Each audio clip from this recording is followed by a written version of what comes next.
एक औरत को कलिंग रॉड से हल्का सा जलन लगी, तभी पास में रखी चायदानी अचानक हिलने लगी और उसके अंदर से 200 रुपए निकल आए। औरत ने फिर से खुद को जलाने की कोशिश की, चायदानी फिर से कांपी और उसमें से कुछ और नोट बाहर निकले, इस बार 700 रुपए। औरत को अपनी आंखों पर यकीन नहीं हुआ। उसने मुड़कर मेज के कोने पर जोर से लात मारी, जिससे उसे बहुत दर्द हुआ और वह चिल्ला उठी। लेकिन जैसे ही उसने फिर से चायदानी की ओर देखा, उसके चेहरे पर मुस्कान आ गई। इस बार 400 रुपए और मिल गए। फिर उसने नक्शे की ओर देखा और उस पर घूंसा मारा, नोट उड़ते हुए बाहर निकलने लगे। जब उसका बॉयफ्रेंड घर पहुंचा तो कमरा पूरी तरह से बिखरा हुआ था, लेकिन उसकी गर्लफ्रेंड ने चायदानी उसे पकड़ा दी और उसे एक थप्पड़ जड़ दिया। वो आदमी थप्पड़ से चकरा गया। लड़की ने उसे समझाया कि जब भी शरीर को दर्द महसूस होता है, चायदानी अपने आप पैसे पैदा करती है। लड़के को ये बात बेवकूफी लगी। औरत ने अपने घुटने से उसके पेट में मारा, जिससे वो दर्द के मारे झुक नहीं पाया और चायदानी से ढेरों नोट बाहर आने लगे। कुछ बार की कोशिशों के बाद दोनों को समझ आया कि जितना ज्यादा दर्द होगा, उतना ज्यादा पैसा चायदानी से निकलेगा।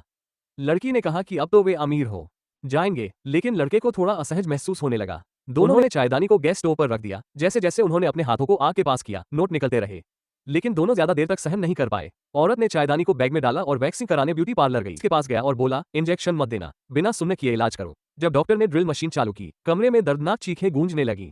फिर दोनों टैटू पार्लर गए और शरीर पर दर्द देने वाले हर तरीके को आजमाया। ऐसे ही उन्होंने 20 लाख रुपए कमा लिए। उन्होंने पैसे टॉयलेट में छिपा दिए और फिर शुरू हुई उनकी पागलपन भरी शॉपिंग। लड़के ने स्पोर्ट्स कार खरीदी और लड़की ने महंगे गहने पहने। जो कपल पहले किराया तक नहीं चुका पाता था, अब उन्होंने एक आलीशान विला खरीद लिया।